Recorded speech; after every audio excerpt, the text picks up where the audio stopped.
यही कारण है कि हम अपने व्यवहार को जान नहीं पा रहे।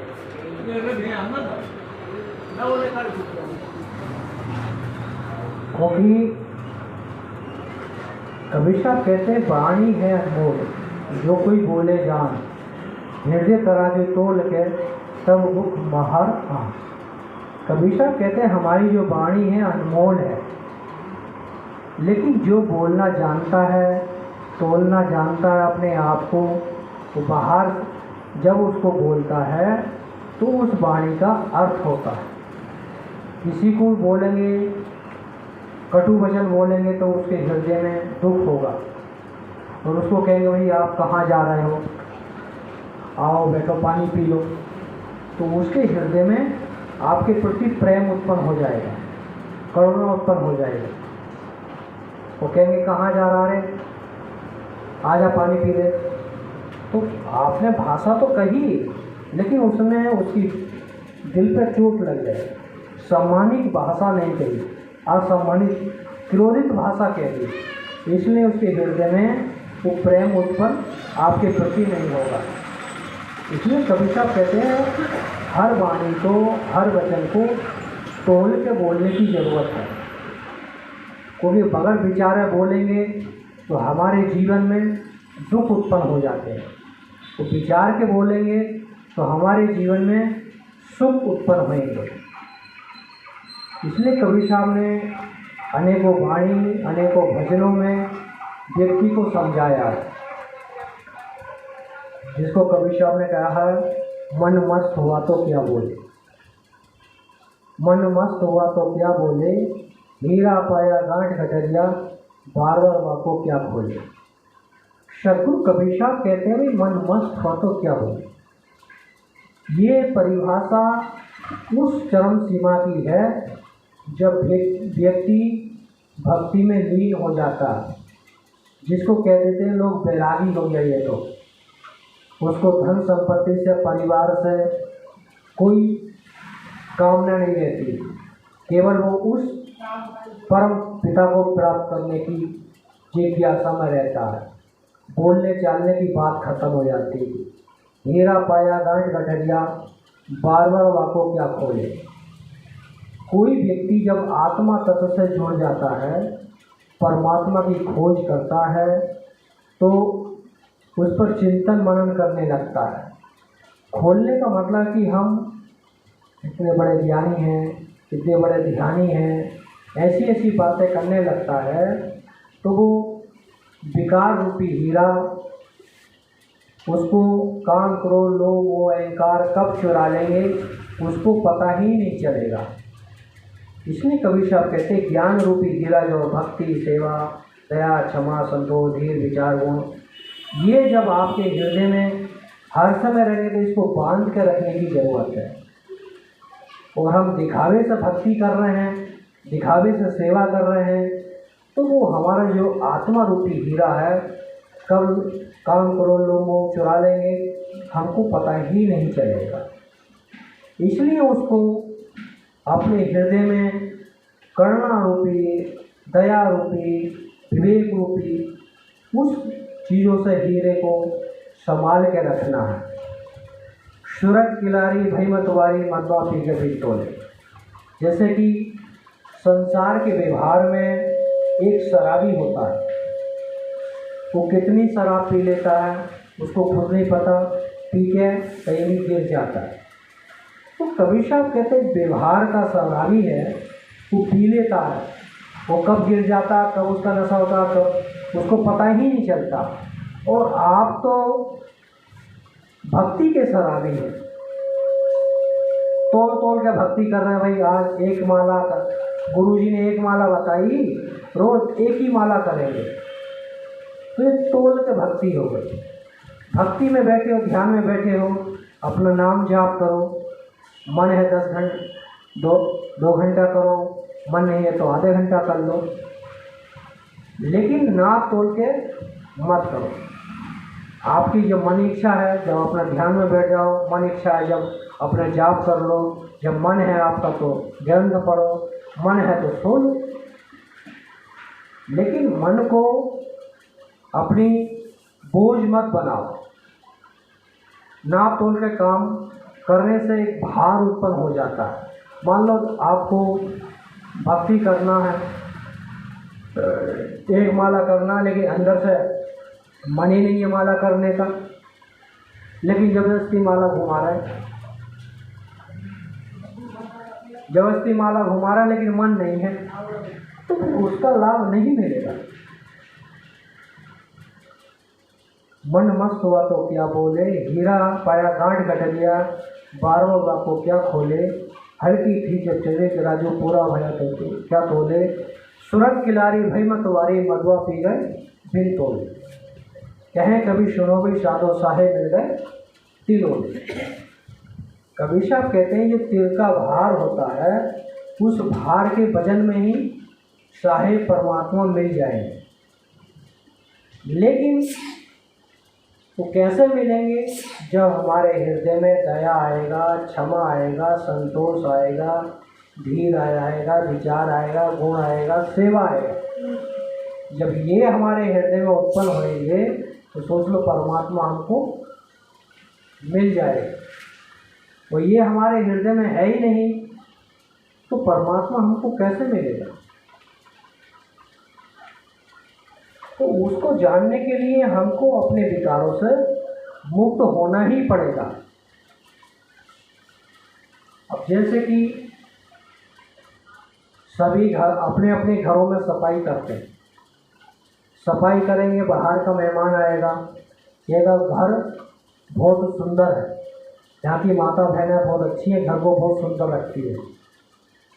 अब इस घर को सुंदर रखते तो बाहर का जो मेहमान है उसकी प्रशंसा करता है। और जिस घर में परमात्मा है उस घर को हम सुंदर नहीं कर रहे, उसको हम प्रतिदिन गंदा करते चले जा रहे हैं। कोई शराब पी रहा है, कोई मांस खा रहा है, कोई अंडा खा रहा है, कोई मछली खा रहा है, कोई चुगली कर रहा है, कोई निंदा कर रहा है, कोई बेईमानी कर रहा है, कोई उल्टे सीधे कार्य कर रहा है। इन चीज़ों से हम अपने मन को गंदा कर रहे हैं। तो भाई इस घर को प्रशंसा परमात्मा कैसे करेगा? इस घर को सुंदर बनाने के लिए और इसमें परमात्मा हमारी प्रशंसा करे तो हमको ऐसे कौन से उपाय करने चाहिए?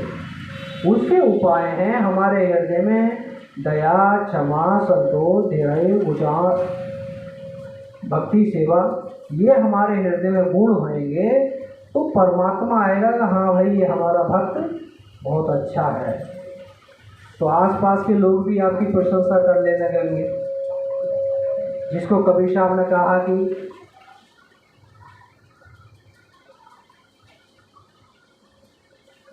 पहले दही जमाइए, पाछे दुइये गाय, बछड़ा बाके पेट में माखन हाट बिकाए।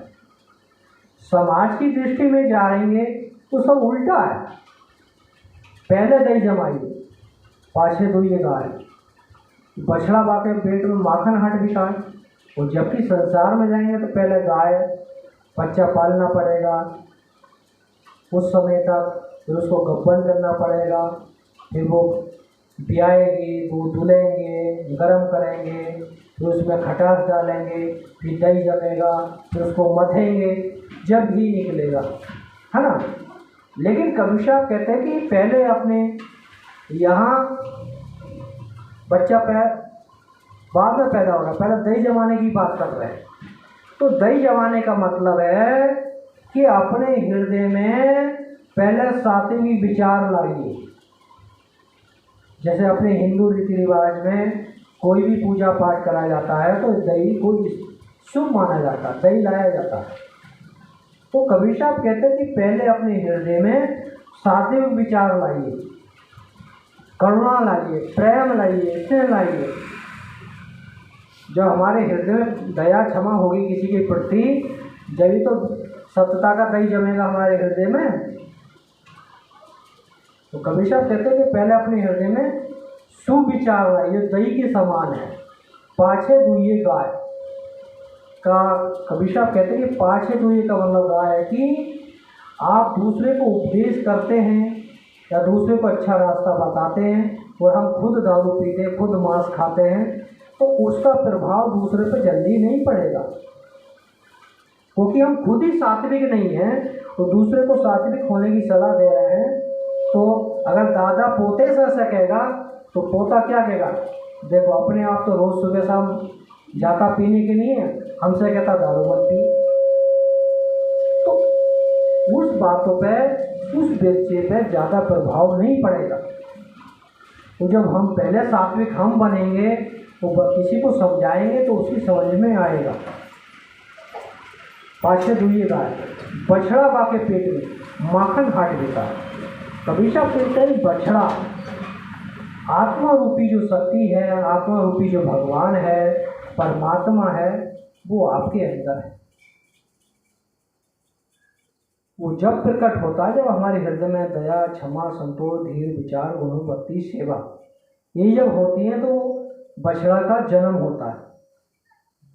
माखन हाट विकार का मतलब कि जब हमारे हृदय में सब चीज़ उत्पन्न होने लगे, हम कि सबका भला करने लगेंगे, सबकी सेवा करने लगेंगे, माता पिता की सेवा करेंगे, दीन दुखी की भी करने लगेंगे और सबको सम्मान देने लगेंगे, तो हमारे जो आसपास के लोग हैं वही लोग दूसरे गांव में जाकर, दूसरे मोहल्ले में जाकर कहेंगे फलाना व्यक्ति बहुत अच्छा है, किसी की बुराई नहीं करता, किसी की निंदा नहीं करता, किसी की चुगली नहीं करता, किसी की बेईमानी भी नहीं करता, बहुत भला आदमी है, एकदम जीता जागता भगवान है।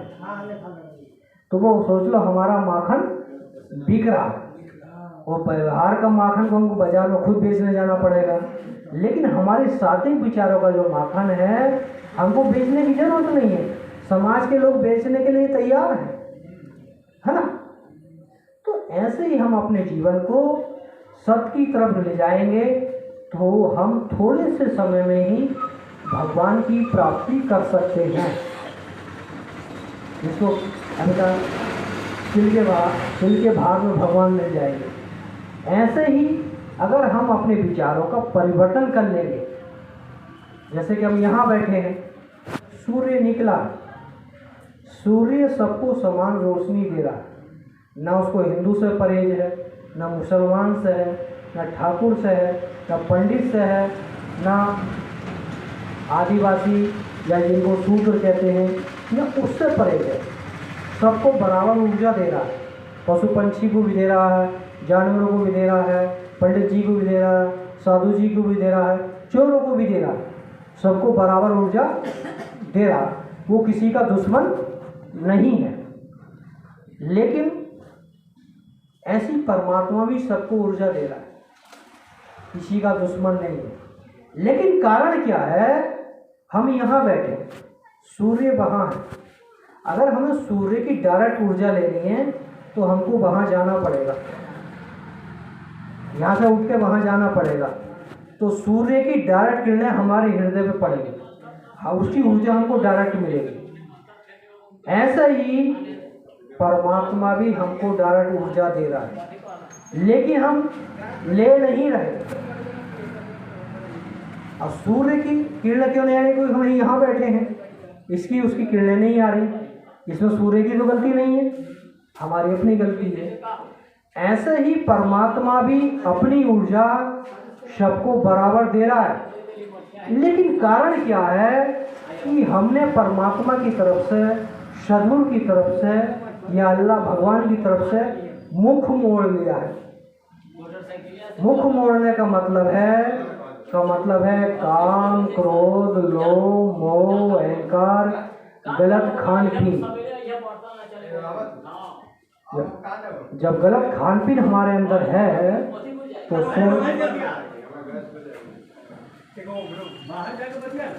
तो हमने परमात्मा की तरफ से पीठ मोड़ ली। जब पीठ कर ली तो फिर परमात्मा की ऊर्जा हमको कैसे मिलेगी, हमने मुख ही उनकी तरफ नहीं किया। कोई व्यक्ति सामाजिक व्यवहार है, आप किसी से मिलने जाते हैं, वो आपसे बात ना करे, वो आपकी तरफ अपनी पीठ कर दे तो आपको क्रोध आएगा, हम तो बड़ा भला आदमी समझ रहे हैं इसको, ये तो हमसे बात ही नहीं कर रहा और हमारी तरफ पीठ खड़ा हो गया, करके खड़ा हो गया, आप गुस्से के मारे अपने घर आ जाएंगे। तो कबीर साहब कहते हैं भाई परमात्मा वो शक्ति दे रहा है, लेकिन उस शक्ति को हम ले नहीं रहे। उस शक्ति को लेने के लिए हमारे अंदर वो परमात्मा की तरफ मुख करने के लिए, परमात्मा की तरफ मुख कैसे होगा, कैसे हम परमात्मा को देखेंगे, उसको देखने के लिए हमारे हृदय में दया, क्षमा, संतोष, भक्ति, सेवा, ये जब हमारे हृदय में होंगी तो सोच लो परमात्मा की तरफ हमने मुख कर लिया और परमात्मा हमको शक्ति दे रहा है। और ये हमारे हृदय में नहीं है, पूरे जीवन हम कुछ भी कहते रहें, कुछ भी सुनते रहें, तो वो जो एनर्जी हमको मिलना चाहिए वो नहीं मिलेगी। सूर्य बाहर है लेकिन उसकी किरणें निकले, लेकिन उसकी हल्की तपन आ रही है ना हमारे अंदर, वो बाहर निकलेंगे तो पूरी उसकी ऊर्जा हमारे अंदर मिलेगी। ऐसे कि अगर हम भक्ति करते हैं, पूर्ण रूप से नहीं कर रहे, तो इसलिए परमात्मा की हमको पूर्ण शक्ति नहीं मिल सकती, पूर्ण आशीर्वाद नहीं मिल सकता, पूर्ण एनर्जी नहीं मिल सकती, थोड़ी थोड़ी मिलेगी, जितना हम चलेंगे इतना मिलेगी। इसलिए संपूर्ण परमात्मा को पाने के लिए हमको संपूर्ण दिशा में परमात्मा की तरफ झुकना होगा, अपने आप को झुकाना होगा। जैसे कि आज आम का सीजन चल रहा है ना, वो जिस पेड़ पे, आम के पेड़ पे आम लग रहे हैं, उस पेड़ की डाली झुक गई होंगी, है ना, ये तो आप सब लोग जानते हैं, सब डाली झुक गई होंगी। और जिस पेड़ पर आम नहीं लगे होंगे उस पेड़ की डाली नहीं झुकेगी, और जिस पेड़ की डाली नहीं झुकती हैं उस पेड़ की डाली हवा में टूट जाती है ना। ऐसे ही किसी व्यक्ति से हमारी लड़ाई हो जाती है, वो भले से हमारी ही गलती है और वो हमको मारने आ रहा, और हम हाथ जोड़कर उसे क्षमा मांग लेंगे, भैया हमसे गलती हो गई, हम अनजान थे, हम नशा करे हुए थे, हमसे ऐसा गलती हो गई, इसके लिए हम क्षमा चाहते हैं। वो भले से कितना भी क्रोध में आया था, आधा क्रोध तो उसका वहीं ख़त्म हो जाएगा, फिर धीरे धीरे उसका पूरा क्रोध खत्म हो जाएगा, तो वो घर चला जाएगा, झगड़ा खत्म हो जाएगा, वो आपकी मार पिटाई से परिस्थिति भी खत्म हो जाएगी।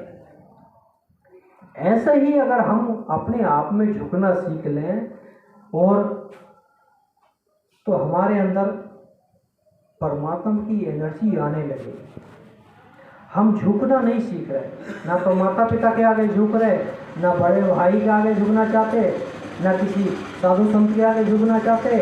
और तो फिर जब नहीं झुकेंगे माता पिता को जिन्होंने हमें पैदा किया, उनके पैर छूने में हमको शर्म लगती है, और जिस टीचर ने हमको पढ़ाया उसको रास्ते में या सलाम करने में, नमस्कार करने में शर्म लगती है।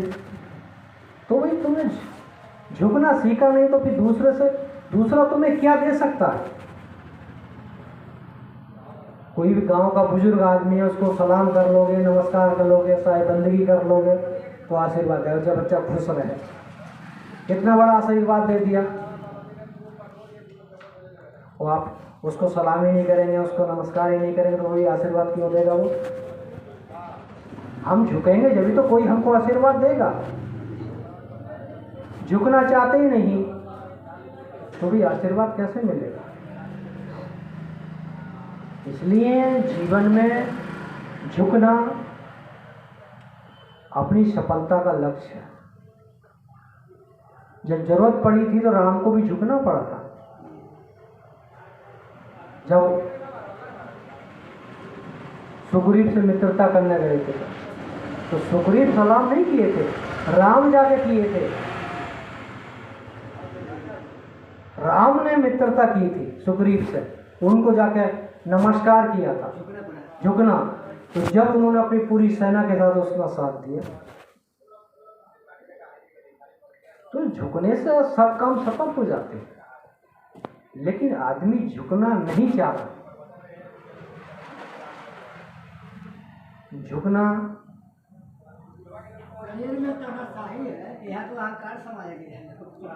जब अहंकार का पौधा हमारा खड़ा है तो कहाँ झुक पाएंगे। अहंकार को खत्म करना पड़ेगा अहंकार के बादल हटाने पड़ेंगे, क्योंकि जीवन है हमारा पल पल जा रहा है, निकलता चला जा रहा है, हमको पता नहीं चल रहा। आज है, आने वाले क्षण में रहेंगे नहीं रहेंगे। इसके लिए कबीर साहब ने कहा है कि कल करे सो आज कर, आज करे सो अब, पल में परले होएगी बोहरी करेगा कब। कबीर साहब कहते भी अब अच्छे काम के लिए देखते रहोगे समय, जैसे आज के पंडा पुजारी लोग हैं, कहते भाई शुभ मुहूर्त में काम करो। अरे सब मुहूर्त, मान लो 11 दिन बाद शुभ मुहूर्त आएगा और जब तक वो मर गया तो क्या शुभ मुहूर्त रहेगा भाई। इसलिए अच्छे काम को के लिए मुहूर्त मत देखो, बुरे काम के लिए देखो। बुरे काम का मुहूर्त देखेंगे तो आपका बुरा काम टल जाएगा। अच्छे काम के लिए कोई शुभ मुहूर्त नहीं। जब अच्छा काम करो जब ही शुभ मुहूर्त है, क्योंकि व्यक्ति बिना मुहूर्त के पैदा हुआ, बिना मुहूर्त के मरेगा, बिना मुहूर्त के ही बीमार हो जाएगा, बिना मुहूर्त के ही वो ठीक भी हो जाएगा। तो फिर मुहूर्त के चक्कर में क्यों पड़े हो पाखंडी लोगों के। उसको खुद नहीं पता, उसकी पतोही मर जाती है, उसका बेटा मर जाता है, वो खुद मर जाता है, तो उसके मुहूर्त कहाँ गए? उसका मुहूर्त नहीं है। तो इसलिए ये पाखंडी जंजाल है। इन पाखंडी जंजाल से बचने की जरूरत है। जब इनसे बचेंगे जब ही हम अपने आत्मा शक्ति को जान सकते हैं, परमात्मा को जान सकते हैं। अच्छे काम के लिए अच्छा काम जब भी हो तुरंत कर लेना चाहिए, बुरा काम कल पर छोड़ देना चाहिए। तो उसको कबीर साहब कहते हैं जैसे कि वो सबका समय, सबका दिन एक समान भी नहीं होता है। कबीर साहब ने बीजक में भजन के माध्यम से बताया भी है, सब दिन होत नए के समाना, साधो भाई सब दिन होत नए के समाना, होत नए के समाना, होत नए के समाना। एक दिन हरिचंद गिरे कंचन भरे खजाना, एक दिन हरिचंद गिरे कंचन भरे खजाना, एक दिन भरे डोंगर पानी मरगट गए निशाना, सब दिन होत नए के समाना, साधो भाई सब दिन होत नए के समाना। कबीर साहब कहते हैं आप किस अहंकार में जी रहे हो। राजा हरिचंद्र जैसे राजा, एक दिन वो राजा महाराजा थे, घर में लाखों करोड़ों नौकर थे, सोना चांदी से घर भरा हुआ था, लेकिन उनको सपना आया, तो सपने में किसी ने राजपाट उनसे छीन लिया। और वही समय के अनुसार उस दिन कोई लोभी साधु आ गया, उसने के उनसे सब धनपाट सब मांग लिया। तो पल भर में ही वो उनको राजपाट सब छीन गया, डोम के घर उनको नौकरी करनी पड़ी। वो पत्नी भी उनकी दूसरा व्यक्ति खरीद के ले गया, उसी घर झाड़ू पोछा करती थी। और फिर उनका बेटा मर गया जिसका नाम रोहित था, उसको लाश जलाने के लिए, कर देने के लिए कोई पैसा नहीं था उसके पास। तो उसी डोम के घर राजा हरिचंद नौकरी करता था। उसने कहा मैं नौकर हूँ, इस समय राजा नहीं हूँ, वो पिता हूँ इसका, लेकिन मैं किसी का नौकर भी हूँ। आप मुझे कर देंगे जब ही मैं इसकी लाश को जलने दूंगा, ना तो नहीं। तो उस तारा के पास कोई भी संपत्ति नहीं थी, तो उसने अपनी आधी साड़ी फाड़ कर में दे दी। उसके बाद रोहित को जलने दिया।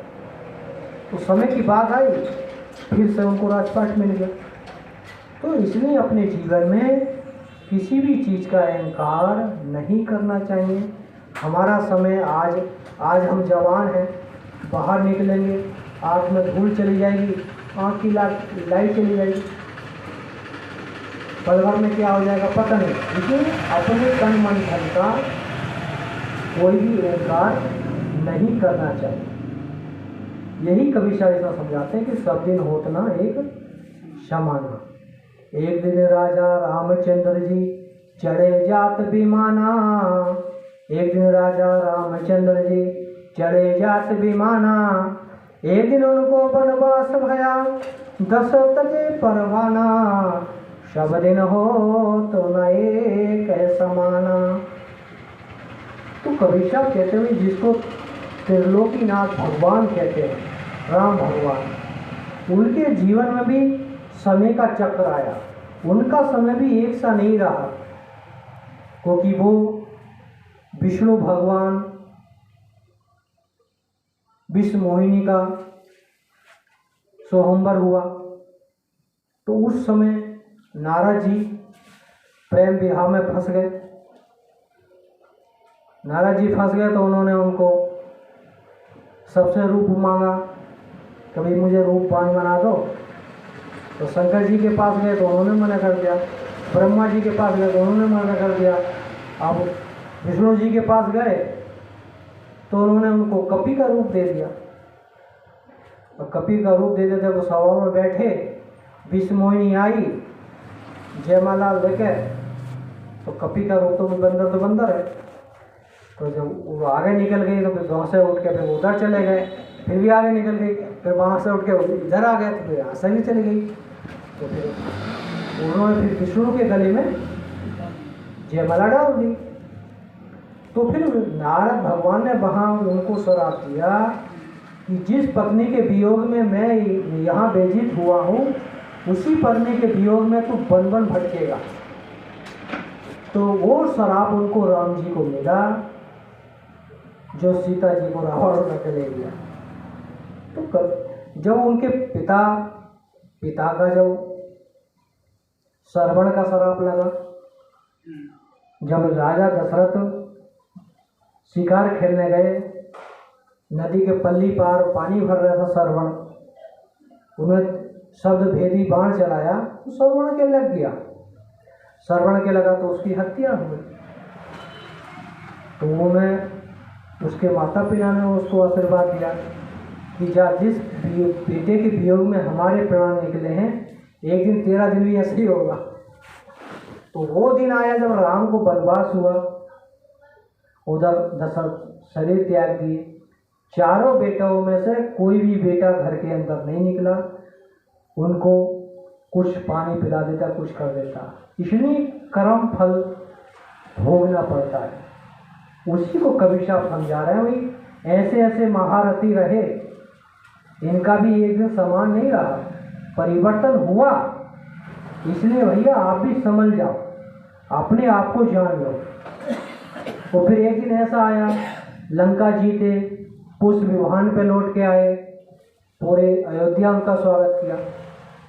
इसलिए समय का चक्र बदलता रहता है। अपने समय के अनुसार किसी को भी दीन दुखी को सताने की कोशिश मत करो।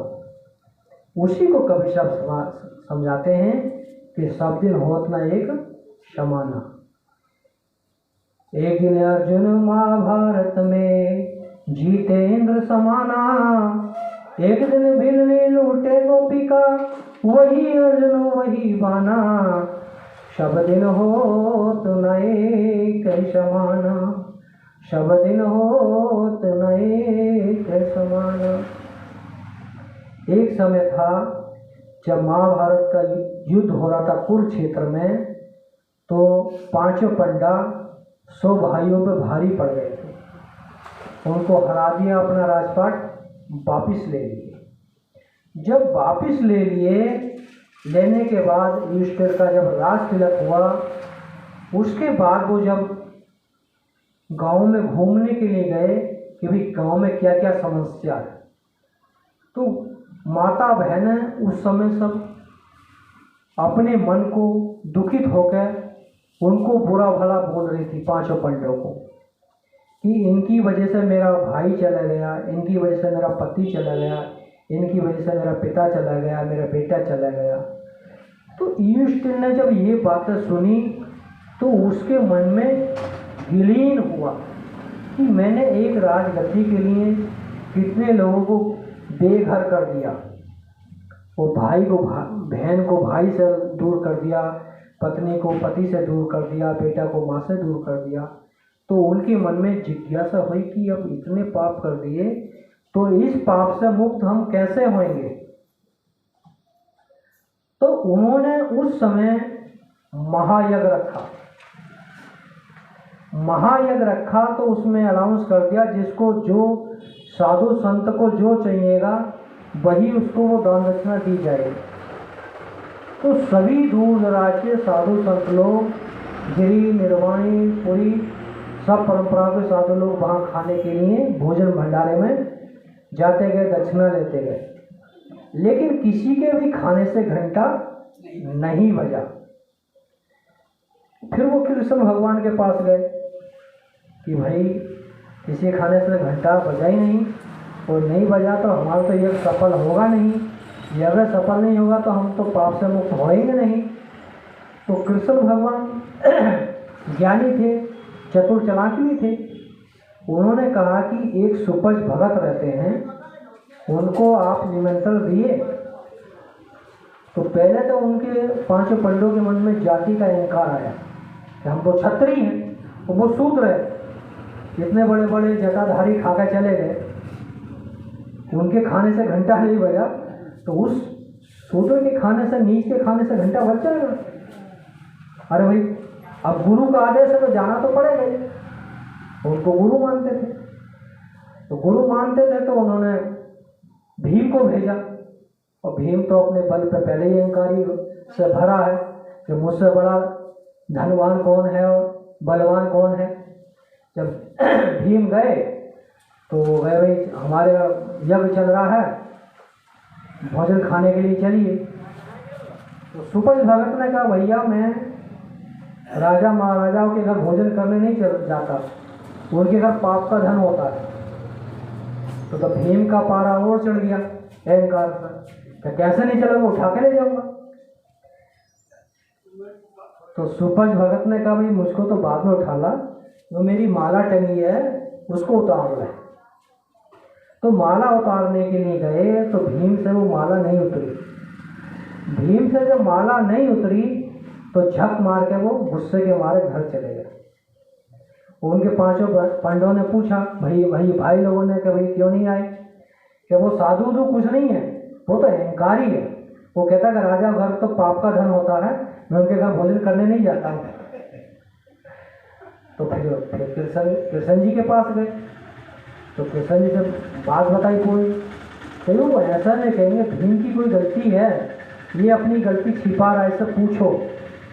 तो पहले तो बताया नहीं, जब बड़े भैया ने डांटा तो उसने बताया भाई मैं तो अपने बल के अहंकार में गया था कि नहीं चलोगे तो उठा के ले जाएंगे। उन्होंने कहा मेरी माला उतार लो, तो मेरी माला मुझसे वो माला उनकी उतरी नहीं उतरी। तो उन्होंने मैं गुस्से के मारे आ गया, अपनी बात बनाने के लिए मैंने इस तरह से कहानी रच दी, तो कि यही तुमने गलती की। उसके बाद जब फिर पांचों पंडा गए और गए साधारण रूप में, राज तिलक में नहीं गए, पांचों पंडाओं ने उनको निमंत्रण दिया। फिर सुपज भगत खाने के लिए आए, द्रौपदी रानी ने 56 प्रकार के व्यंजन भोजन बनाए। जैसे उन्होंने देखा 56 प्रकार के भोजन है भाई, सबको झूठा कर्म तो बेकार जाएगा, इसलिए उन्होंने सब में से थोड़ा भोजन लेकर एक थाली में रख के खाया। जब खाया तो उसी समय द्रौपदी देख रही थी, उसके मन में विचार आ गया कि ये रहा शूद्र का शूद्र ही, मैंने इतनी मेहनत कर व्यंजन बनाए, भोजन बनाए, इसने किसी का स्वाद नहीं लिया, एक साथ खिचड़ी बना के खाता। तो सुपज भगत ने उनकी हृदय की बात पढ़ ली, एक ही बार खाया, एक ही बार घंटा बजा। सुपज भगत अपना हाथ धोए अपना चल दिए। जाने के बाद सब सोच में पड़ गए, किसी ने कुछ कहा नहीं, एक ही बार खाएं और उठा के चल दिए, बात क्या हुआ। और सब खाना फूसी कर रहे, किसने क्या कहा, किसने क्या कहा। सब कह रहे हमें भी कुछ नहीं कहा, हमें कुछ नहीं कहा। फिर पांचों पंडा फिर कृष्ण भगवान के पास गए, तो कृष्ण भगवान ने कहा भाई आपने कुछ ना कुछ कहा है, कि किसी ने कुछ नहीं कहा, किसी ने मन में कुछ कहा है, तो मन की बात आई तो सबने मना कर दिया।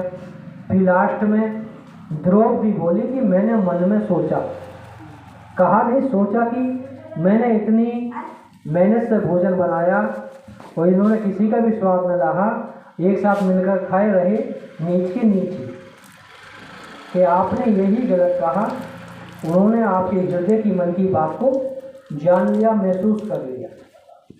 उसके बाद फिर पांचों पंडा फिर गए, फिर उनको निमंत्रण दिया, फिर उसी भाव से द्रौपदी ने रसोई बनाई, फिर उन्होंने खाया, फिर घंटा बजा, फिर उनका यज्ञ सफल हुआ। जब पांचों पंडा युद्ध में जीत गए थे, जब उन जितनी महिला थी उनको हस्तिनापुर छोड़ने के लिए जा रहे थे, तो उस परिस्थिति में आदिवासियों का जंगल पड़ा था। उन आदिवासी लोगों ने उन सब स्त्रियों को लूट लिया था, वही अर्जुन वही वाना। तो उस समय अर्जुन वहाँ कुछ नहीं कर पाए। इसलिए कहने का सारांश ये है कि समय की गति समान नहीं रहती है, इसलिए किसी भी चीज़ का अहंकार नहीं करना चाहिए।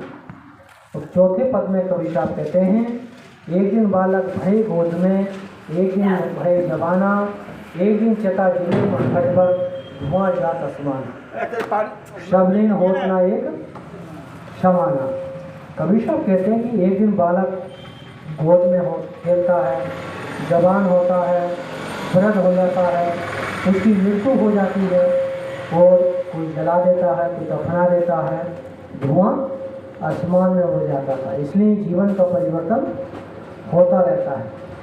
कहे कभी सुनो भी साधो, ये पद है निर्वाणा, जो इस पद का अर्थ लगावे होनरहार बलवाना। कबीर साहब कहते हैं भाई ये पद का अर्थ लगाएगा, अपने हृदय में उतारेगा, विकारों को मुक्त करेगा, वो इस पद के माध्यम से बलवान धनी बन सकता है। जब हमारे हृदय में इन चीज़ों के विकारों से मुक्त कर लेंगे, अपने आप को जान लेंगे, तो हम आत्मा से परमात्मा की तरफ प्रवेश कर सकते हैं। और नहीं करेंगे तो हम जहाँ के हैं वहीं बैठे रह जाएंगे। जैसे पिक्चर हॉल में लोग फिल्म देखने जाते हैं, 3 घंटे का आनंद लेते हैं, उसके बाद लौट के घर आ जाते हैं। अगर वही सत्संग में हम जाते हैं, 2 घंटे 3 घंटे बैठते हैं और बैठ के फिर घर चले जाते हैं, उन बातों का चिंतन नहीं करते हैं, तो हमारा लाभ नहीं होगा। उन बातों को सुन के अपने हृदय में हम चिंतन करेंगे, मनन करेंगे, तो हमारा लाभ 100% होएगा। और चिंतन मनन नहीं करेंगे, खाली टाइम पास के लिए आएंगे, तो उससे भाई भला कुछ समय का हो जाएगा। वो लाइफ टाइम भला चाहिए, तो उन बातों पर ग्रहण अपने हृदय में उतारना पड़ेगा, उनका चिंतन करना पड़ेगा, उन पर चलना पड़ेगा।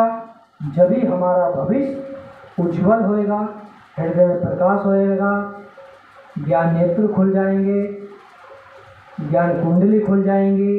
अलग अलग भाषाओं में अलग अलग संतों ने अपनी अपनी परिभाषा में उसको व्याख्यात किया है।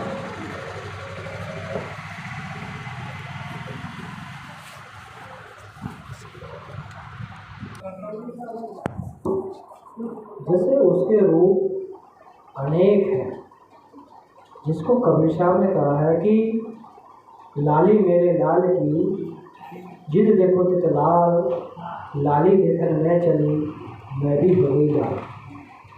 कोई भी भक्त या जिज्ञासु किसी के माध्यम से किसी तीर्थ धाम में गया, गुरुद्वारे में गया या कहीं आश्रम में गया, उसकी देखम देखा, वहाँ पूजा पाठ उसने किया, दान पुण्य किया, सेवा किया, उसके मन को और जिज्ञासा हुई, गुरु भक्त बन गया, भक्ति करने लगा।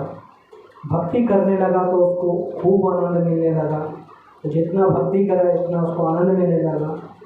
तो उसी को कबीर साहब ने कहा कि लाली मेरे लाल की जिद देखो तो लाल, लाली देखकर मैं चली मैं भी हो गई लाल। क्योंकि जब हम भक्ति करेंगे सात्विक विचारों से तो हमारी ज्ञान शक्ति अपने आप खुलने लगेंगी। ये नहीं कि हम 10 घंटा साधना में बैठेंगे जब भी हमारी ज्ञान शक्ति खुलेंगी।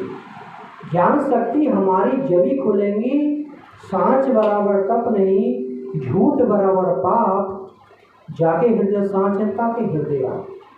जब हम इस दिशा में काम करेंगे जब भी हमें ज्ञान शक्ति हमारी खुल सकती है।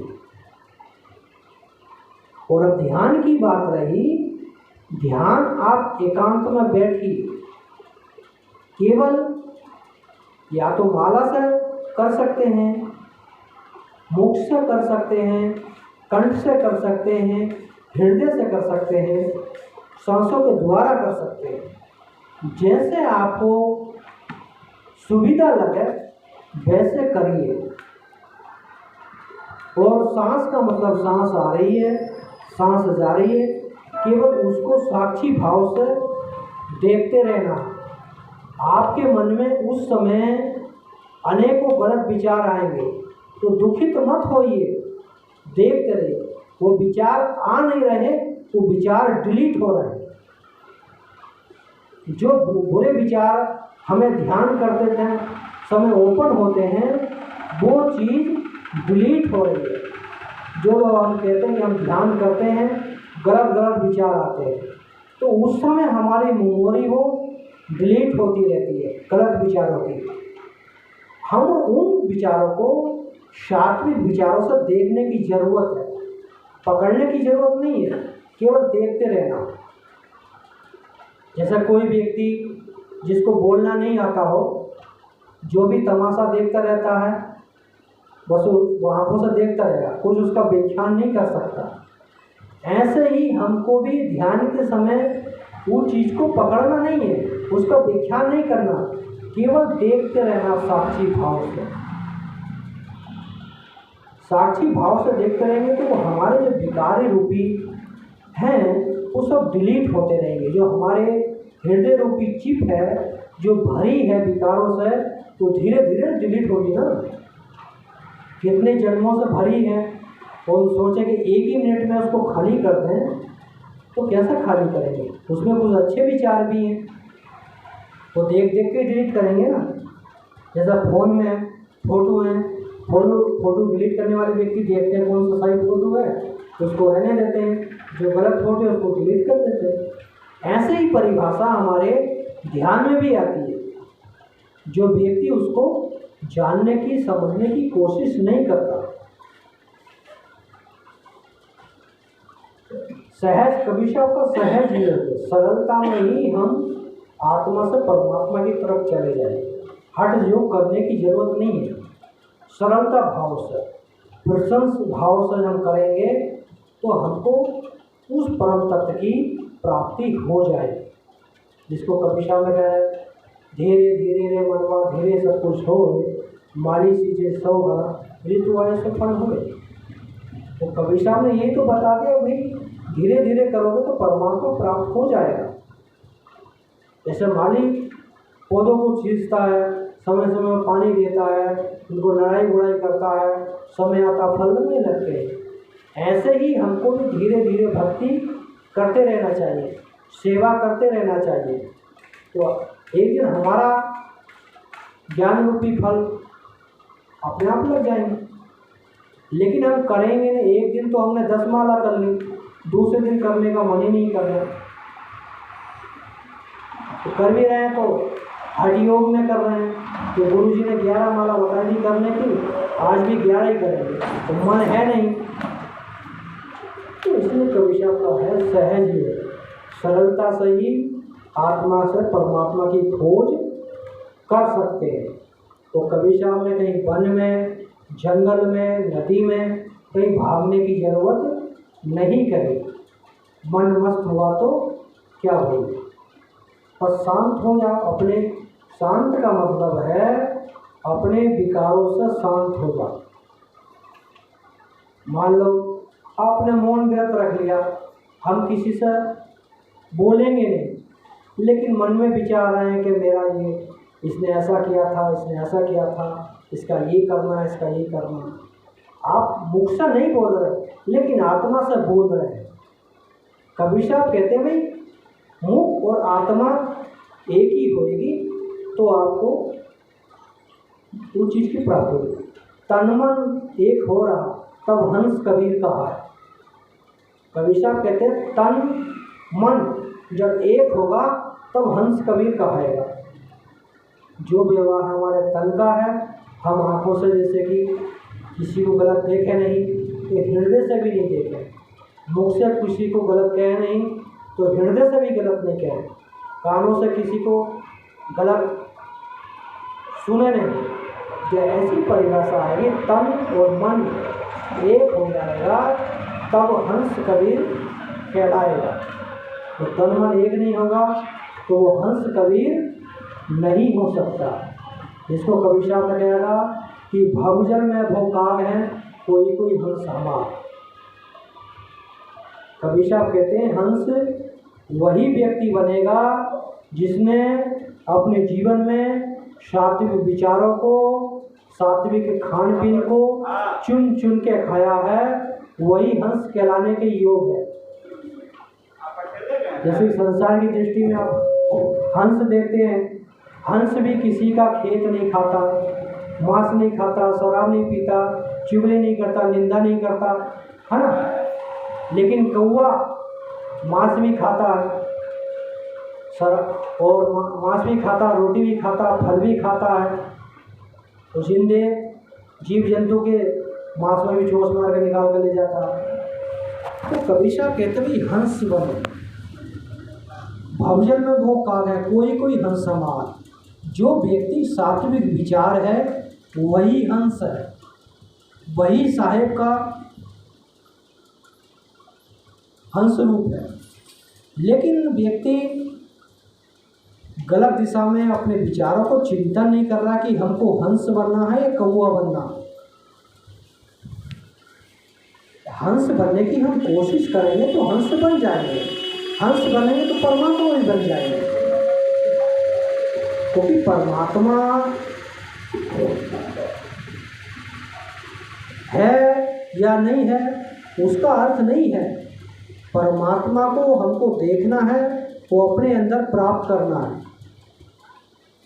अपने आप में देखना है। जिसको कबीर साहब ने कहा है शबघट मेरे साइया सोनी सहज न कोई, बलिहारी व घट की जहाँ प्रगट हो। कबीर साहब ने सभी जीव आत्मा के अंदर परमात्मा बताया, लेकिन बलिहारी उसी की बताई है जिसने अपने हृदय में प्रकट कर लिया।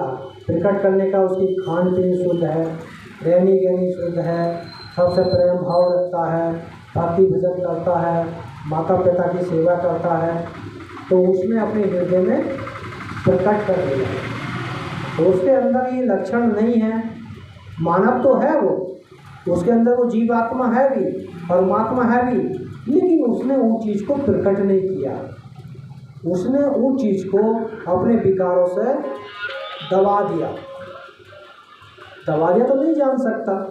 इसलिए जब ध्यान करोगे तो अनेकों, जैसे बिल्कुल शांत बैठ जाइए, कुछ मत देखिए, अपनी सांसों को देखते रहिए।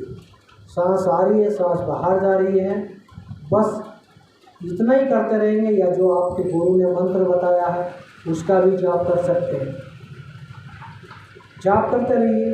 तो उस समय आपके मन में अनेकों तरंगें आएंगी, अनेकों विचार आएंगे, उनको आने दीजिए, बस देखते रहिए। तो ऐसा धीरे धीरे जब उस परिस्थिति में जाएंगे तो हमारे विकार सब नष्ट हो जाएंगे, तो हमारी ज्ञान शक्ति खुल जाएगी। खुलेगी तो कभी कभी आपके मन में यहाँ पर सूर्य सा भी दिखने लगेगा, कभी कभी मन ये मस्तिष्क आपका शीतल हो जाएगा, कभी सूर्य की तरह गर्म होगा, लगेगा कि हाँ अग्नि निकल रही है। अनेकों ध्यान में अनेकों परिभाषा होती हैं। कभी कभी आपको लगेगा कि मैं आकाश में उड़ रहा हूँ ध्यान में, जैसे धर्म ग्रंथों के या उसमें दिखाया जाता, फिल्मों में दिखाया जाता, जो धार्मिक फिल्में हैं, भगवान हवा में उड़ रहे हैं, इस तरीके से आपको महसूस होएगा। कभी आपका शरीर लंबा दिखेगा, कभी छोटा दिखेगा, कभी विराट दिखेगा। ऐसी ध्यान साधना में परिभाषा आती है, लेकिन जब हम अपने मन को चिंतन शांत कर लेंगे तो ये परिभाषा हमारे मन में उत्पन्न होएंगी, और उसको भी, उसमें भी बंधना नहीं है, उसको भी साक्षी भाव से बस देखना ही है। किसी चीज़ में बंधने का नाम ही बंधन है। जहाँ भी हम बंध गए वो हमारा बंधन हो गया। केवल हर चीज़ को साक्षी भाव से देखना और फिर आगे चले जाना। जाप मरे अटवा मरे आनंद भी मर जा, सुरती समानी जोत में ताको काल ना खा। कबीर साहब कहते हैं ये सब मर जाएंगे। जब हम आत्मा से परमात्मा ही मिल गए तो फिर काल हमारा कुछ नहीं बिगाड़ सकता। उस परम तत्व में लीन हो गए तो परमात्मा, वो काल हमारा क्या करेगा। तो वहाँ तो जब फिर किसी से ना नाम की ज़रूरत है ना जाप की ज़रूरत है, उसमें खुद ही विलीन हो गया वो। जैसे नदी का पानी है, गंगा जी में छोड़ दे तो गंगा का पानी हो गया, गंगा से लेकर समुद्र में छोड़े समुद्र का पानी हो गया। ऐसे ही हमको छोटी छोटी गंगाओं उसमें से निकलकर बड़े बड़े दिशाओं में काम करना है, तो उस दिशा से हम परमात्मा में, महासागर में लीन हो जाएंगे। एक तो बाहर का समूह मंथन है जो फिल्मों में दिखाया जाता है कि राक्षस वो देवताओं में हुआ था या नहीं हुआ था वो हमने नहीं देखा, केवल फिल्मों में देखा है ना। एक समुद्र मंथन हमारे हृदय में रोज चल रहा है। एक तरफ राक्षस है, दूसरी तरफ देवता है। राक्षस हमारे जो गलत विचार हैं वो राक्षस हैं, जो हमारे अच्छे विचार हैं वो हमारे देवता हैं। दोनों में मंथन चलता, रोज चलता। कभी हम सात्विक विचारों की तरफ जाते हैं तो अच्छी बातें सोचने लगते हैं, और जब बुरे विचारों की तरफ वो राक्षस लोग हमको ज़्यादा खींच लेते हैं बुरे विचारों में, तो हम गलत विचार सोचने लगते हैं। अगर हम गलत विचारों की तरफ मंथन करेंगे तो हमारे हृदय में काम, क्रोध, लोभ, मोह, अहंकार, मांस खाना, शराब पीना, ये काम निकलने लगे, ये रतन निकलेंगे। और जब हम देवताओं की तरफ मंथन करेंगे तो हमारे अंदर दया, क्षमा, संतोष, धीर, विचार, गुणी, भक्ति, सेवा और शुद्ध खान पीन, ये रतन निकलेंगे। मंथन रोज हो रहा है। ये शरीर जो एक समुद्र है, और जानने की ज़रूरत है कि हम मंथन राक्षस की तरफ कर रहे हैं या देवताओं की तरफ कर रहे हैं। और ये जब हम पहचान लेंगे तो सोच लो हम अपनी गलती को पहचानने लगे, अपनी बुराइयों को जानने लगे। या अपनी बुराइयों को जान लेंगे तो सोच लो वो परमात्मा को तुरंत पहचान लेगा। परमात्मा उसके पास ही खड़ा। जिसने अपनी गलतियों को पहचानना शुरू कर दिया, सोच लो भगवान उसके पास में ही खड़ा, दूर नहीं है। क्योंकि परमात्मा हर जीव अंश के अंदर है। वो कबीर साहब ने हर आत्मा के अंदर ही परमात्मा बताया, बाहर नहीं बताया। लेकिन उसको जब हम देवताओं की दिशाओं में काम करेंगे तो हर जीव के अंदर वही परमात्मा हमको नजर आएगा। पत्ता में, पेड़ में, पौधे में, पंखे में, सब में वही दृश्य दिखने लगेगा। जिसको मीराबाई ने कहा मन वो पायो जी मैंने राम रतन धन पाया, तो वो परिभाषा आ जाएगी। आप अपनी मस्ती में नाचने लगेंगे, चौराहे पे खड़े होकर, आपको पता नहीं कौन क्या देख रहा, लेकिन आप उस भगवान की परम लीनता में लीन है, आपको कुछ नहीं पता। तो वो परिभाषा आती है, लेकिन उस दिशा में हम काम करेंगे तो, और काम नहीं करेंगे तो वो परिभाषा नहीं आ सकती। हम आपको ऐसी बातें बता गए, ये आपने थ्योरी सुनी है ना, प्रैक्टिकल करेंगे तो उसका अनुभव आपको स्वयं होगा। इसलिए प्रैक्टिकल थ्योरी सुनना से हमें एक ज्ञान की तरफ ले जाती है, लेकिन थ्योरी सुनकर जब हम अपना प्रैक्टिकल करेंगे तो असली रहस्य जब पता चलेगा। इसलिए वैज्ञानिक लोग बगैर प्रैक्टिकल करे कोई बात को नहीं मानते। इसलिए आप लोग भी किसी भी बात को सुनकर मानिए मत, जानने की कोशिश कीजिए कि इस महापुरुष ने, इन साहेब ने क्यों कहा, कैसे कहा। इस पर जाने की, प्रैक्टिकल करने की ज़रूरत है। प्रैक्टिकल करेंगे तो आपको उस चीज़ का अनुभव होएगा, वो 100% अनुभव होगा, तो 100% आपको आत्मा से परमात्मा की तरफ की प्राप्ति हो जाएगी। वो खोज नहीं करेंगे तो नहीं हो सकती। इसी के साथ ज़्यादा ना कह अपने शब्दों को विराम देता हूँ। बोलिए सदगुरु कबीर साहेब की जय, लहर तारा धाम की जय, काशी कबीरचरा धाम की जय, मगहर धाम की जय, अपने अपने गुरु साहेब की जय, अपने अपने माता पिता की जय। आप आए, सभी को साधुवाद। अपने जीवन में चिंतन मनन करिए, भक्ति को जानिए। इसी के साथ सबको साहेब बंदगी, साहेब बंदगी, साहेब। हाँ आरती होगा।